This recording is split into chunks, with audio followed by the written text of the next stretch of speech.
What's up, everyone? Welcome to Better Plays Ahead, powered by the Game Day. I'm Frank Amarante, joined as always by Sam Wagman. This is a show where we break down our favorite bets of the weekly NFL slate. We're on to the playoffs. It's an exciting time. Wild card weekend. How you feeling, Sam? Well, in just a couple hours, I'm off to spend my weekend watching the wild card games in Las Vegas. Oof, So I will be having an absolute great lucky. time smashing the books in person this weekend, as I do normally every wild card weekend. Um, but I'm absolutely thrilled to be here. Yeah, I love it. It's exciting, especially wow, that's going to be awesome doing it in Vegas. Nothing better than that, watching the games there. Before we get into our favorite picks, we always encourage our listeners to ask questions, and we'll get to them as you're listening. Before that, though, I should remind our listeners, go to thegameday.com, check out our FanDuel promotion. They got a great one for new users. Bet 5, get 150. Your bet doesn't even need to lose. Doesn't even need to win, and you will get 150 in bet credit. So that's a great way to start off your time at FanDuel, build your bankroll there. Be sure to check that out at thegameday.com.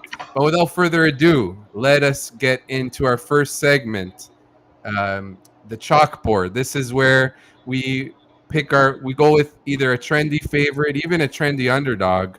And I'm going to start us off here by going with the underdog that seemingly everyone seems to be on, but I like it, and that's the Rams at the Lions. You could get it at +3 or even +3.5. That would be great. Right now, it's at +3. I love the Rams. Here's why. This is one of the hottest teams in the NFL. They've won 7 of their last 8 games. That's the best record of any playoff team in the last 8. Matthew Stafford's playing really well. The passing game is rolling with Puka Nacua, Cooper Kupp, Kyron Williams. When he's in the lineup, this Rams offense is completely different, and we've seen it. He's had a really spectacular season. And the Rams' strengths in passing offense really plays right into the Lions' weakness in pass defense.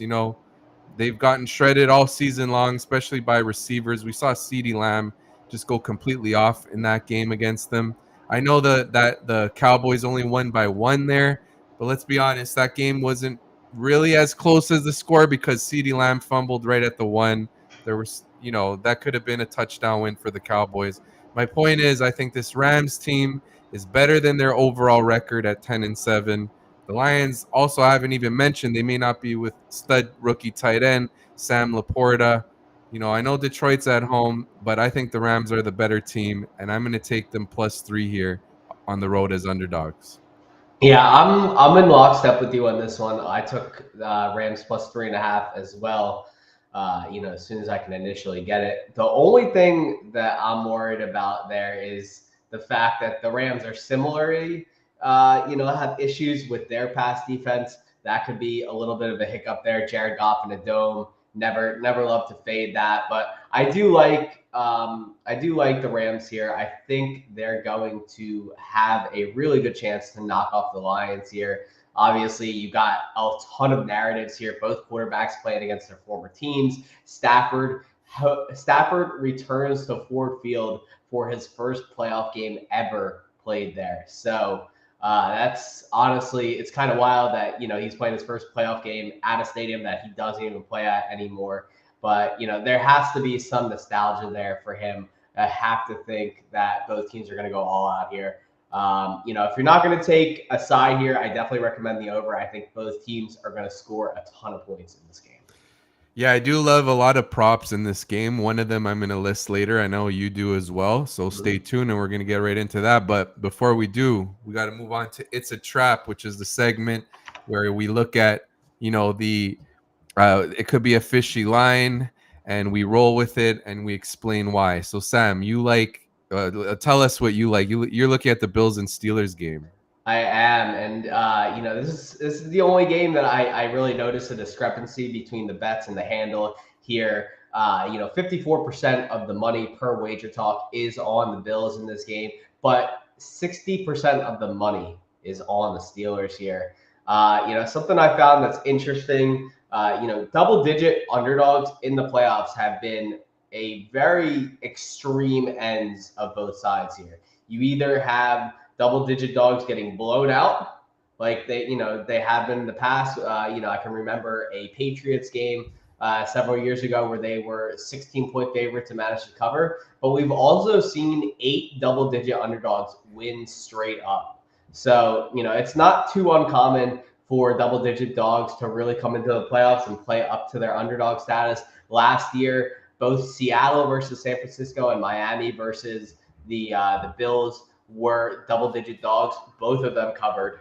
So, it's not too far out of the range of outcomes that we see the Steelers cover in a game that they theoretically really shouldn't. Buffalo has still shown some issues, on offense. Josh Allen still seems to be very willing to turn the ball over at any given time. And the Steelers have a really good running game. If there's a chance they can play ball control in this game where it's supposed to be cold, windy, and possibly snowy, I could easily see them keeping a close shot at keeping this game close. And I'm really hopeful that the Steelers can kind of get there with this. Yeah, the weather really works in your favor as well with windy and cold and maybe snowy conditions. Could be more run heavy, maybe harder for the Bills to really blow them out.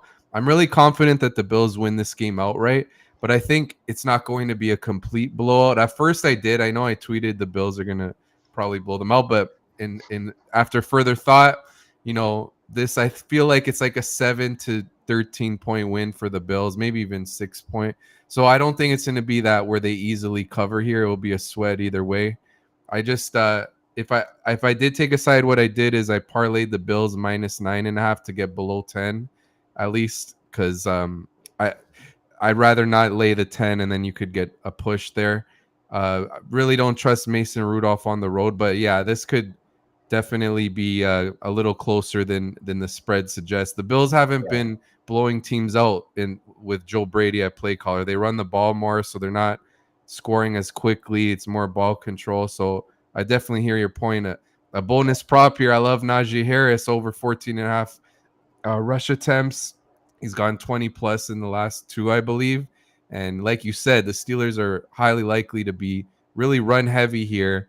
And that prop really correlates with the Steelers covering the spread because if, Najee Harris is getting a decent amount of volume, they're keeping the ball, they're sustaining drives probably closer than the spread. So I Yeah. definitely hear you on this choice. I think what you can do here is also tease the Bills down. You can get 4 -3.5 if it's down to 3.5 or 9.5 in some places.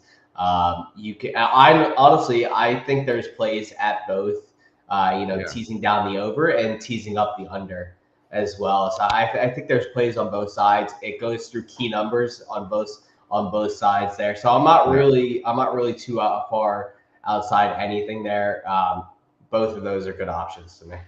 Yeah, agreed. Moving on to the betting board where we talk about our remaining top picks on this wild card slate. I'll start us off, and it's with a budding star, a rookie who has gotten better as the season has gone along for the Green Bay Packers. It's Jaden Reed. I like him to go over 48.5 receiving yards.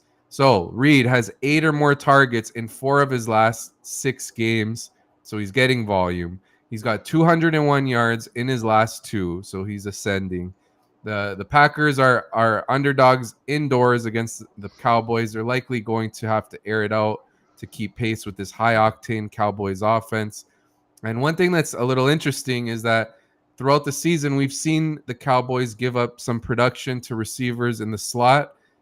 Curtis Samuel had 100 yards against them. Amon-Ra St. Brown had 90 yards. Keenan Allen plays some slot. He had 85 yards. Adam Thielen had 74 yards. And Jackson Smith-Njigba had 62 yards. And all we need is 49 from Reed. Reed lines up in the slot 68% of the time. So that works in his favor. I think just to sum it up, this could be a high-scoring game. It's an ascending rookie talent who's gotten better as the years gone along. And I think Jaden Reed will be the focal point of the Packers passing game here. Yeah, something else, I put in as well off, something one of my good friends recommended to me. Jaden Reed to score a rushing touchdown. I believe it's off the board now, but I grabbed it at 25-1 Ooh, earlier this week. like it. Yeah, I mean, he has those end arounds at times, and he's a fast kid. So if they give him jet sweep motion plays, I think you could definitely get in the end zone there. Love it, love it. Love that long shot prop. Moving on to your first pick on the betting board. We're going back to that Rams and Lions game, and you love something with Amon-Ra St. Brown. I do. I love his longest reception over 24 and a half.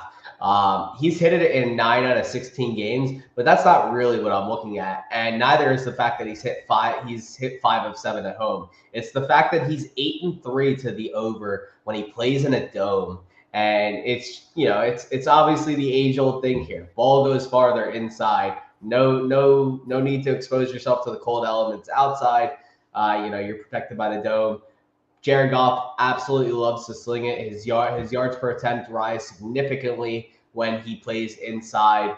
And Amon-Ra St. Brown's been really, really active here. And you're going to be able to get really active against the Rams, who are allowing the 4th most deep pass attempts, which are plays of 20-plus yards downfield this season at 14.7%.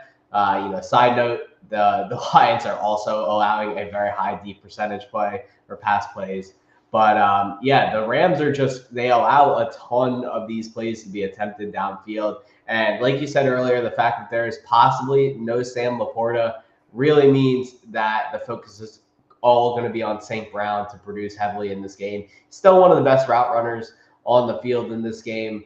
And I think he's got a really good chance to go over in a game that, the Lions are going to have to throw to have a shot here. Yeah, speaking to your point about the Lions having to throw, completely agree. And it's a bonus prop here of another one I like. Jared Goff over 33.5 pass attempts goes along with this St. Brown prop because they're going to be passing more. Look at the Rams. Since their week 10 bye, they've allowed 34 attempts to Geno Smith, 45 to Kyler Murray, 44 to Joe Flacco, 43 to Lamar Jackson, 40 to Derek Carr, 41 to Tyrod Taylor. And then there was that Commanders game where it was both Brissett and Howell. They combined for 36 attempts.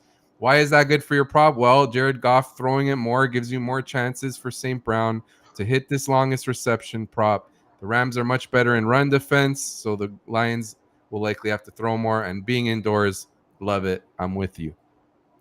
Yep. Moving on to my next pick. And it's one of the picks that you highlighted in your props article at thegameday.com. I encourage all our listeners to go check that out. You do great work there.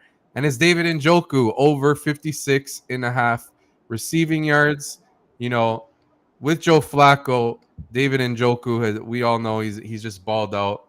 I got this earlier in the week over 54.5. Still like it at 56.5. Njoku has gone over this in 5 of his last 8 games. The Texans, we remember they got just totally torched by Amari Cooper in their week 17 or week 16 matchup? Yeah, week 16. Week 16, 265 yards from Amari Cooper. You got to think they're going to be heavily focused on not allowing Cooper to do that to them once again. That could open up more room for Njoku. And even though Njoku went under in that game against Houston, he still had 9 targets in that one. So it's a good matchup against the Texans, who ranked 28th in receiving yards allowed to opposing tight ends. And given the chemistry Njoku has shown with Flacco throughout his Browns tenure, I think this is a nice play, and he could fly over it. We've seen him get 100 plus. So this is one of them that I'm definitely on. Yeah, and in those 5 games since Flacco took over as the quarterback for the Browns, Njoku's averaging 80 yards per game. Outside of that first game where he only had 2 catches for 17 yards, he's had at least 44 yards in every single game, including 2 games over 100 yards. And I'm definitely with you that I think Amari Cooper is going to draw a little bit more of a heavy coverage from the Texans secondary at this point. You're going to see Njoku matched up against linebackers and safeties more often, guys who can't really cover him as well. I expect him to be around the 65-yard mark in this game, and I really like Njoku to beat up on this Texans defense that has definitely struggled against tight ends. They've allowed the 26th most fantasy points to the position this season. And like you said, Njoku had 9 targets and 6 receptions in that first game. 6 receptions for 44 yards.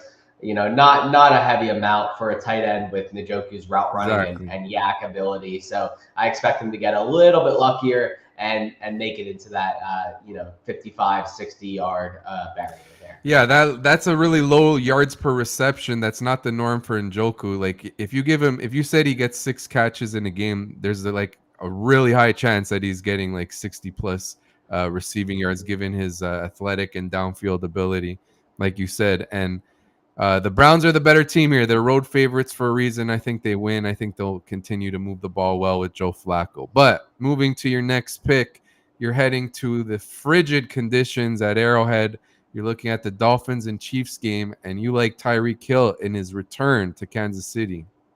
Yeah, and everyone's yelling about the cold in this game. Nobody remembers that Patrick Mahomes is one of the best no-game and cold weather quarterbacks that the NFL has ever seen. Mike McDaniel is from Denver and has been around cold weather football his entire life. Tyreek Hill is from Kansas City, where he spent the beginning of his career, so he's used to it as well. I mean, we're ignoring, everyone always harps on these cold weather and possible snow games. It's like, oh my God, massive under alert. But nah, I'm on the over in this game. I think there's going to be a lot of offense. I think there's possibly going to be 50 points scored in this game. I think there's plenty of possibilities for an explosion in this game. And one of those things I think is an explosion waiting to happen is Tyreek Hill's longest reception to go over 25.5. We've seen this live in the 27 to 30 range all season. So to see it at 25.5 is already, that alone was a reason for me to hit this over. But, he's hit it in 9 of 16 games. But like I said, I'm less worried about the cold in this game, considering that despite the fact that Tua's got a noodle arm, Tyreek works on yards after catch most of the time. He can catch the ball within 15 yards and work his way downfield. It's all based on his speed, which is really, really fast. I expect him to not see a lot of too high coverage against him. I think he's going to be shadowed by L'Jarius Sneed, who's played really well against corners all year. But, the simple fact is that Tyreek is Tyreek and does really well against any coverage whatsoever. So I'm not too worried about that, given that his yak style of play puts less of an emphasis on deep shots. Even though in the first matchup against Kansas City, he didn't go over, he did have 10 targets in that game. He had 8 catches for 62 yards, a long of 20 yards in that game. I definitely think that he is much more ready to play. This is the playoffs. This is where he really needs to shine in that game. And that was a little bit more of a crazy game. It was overseas, different time change and everything there. So, it's Tyreek Hill. He could snap at any time. And I think there's a better than average chance that he goes over this number. Yeah, one thing I really love in your analysis there is how you referenced his usual prop for longest reception is 27.5 or 28.5. And now you get it at 25.5. Every yard is huge with a market like this.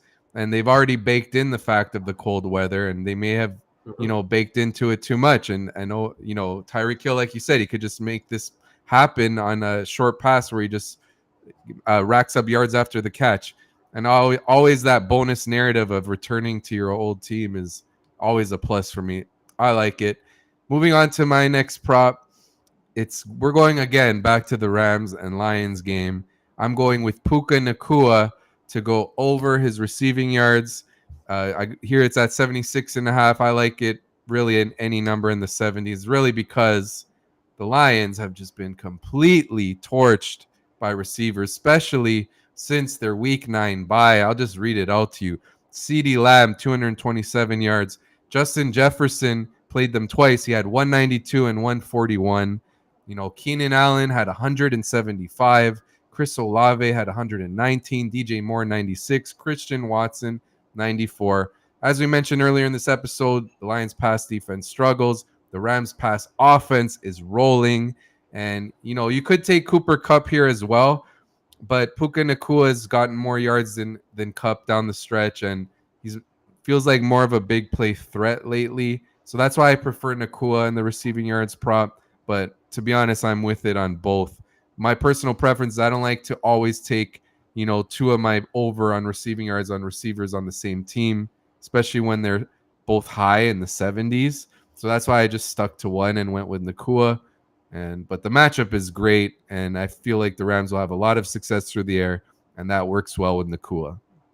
Yeah, one thing you have to look at here also is the fact that Cup is playing a little bit more intensive matchup. He's going to be, up against Brian Branch sometimes. Exactly. And the Lions, or not the Lions, the Rams, or yeah, actually the Lions have allowed 70% of their wide receiver production allowed to perimeter receivers this year. So Nakua plays a ton on the perimeter. Cup plays most of his production inside. So, I'm a little bit more amenable to seeing Puka go over here than I am to Cup, who, like you said, has been a little bit hot and cold recently. And Puka has just been, he's coming off the high of breaking Justin Jefferson's receiving yards records, rookie receiving yards records. And, I think he's going to absolutely do some damage in this game.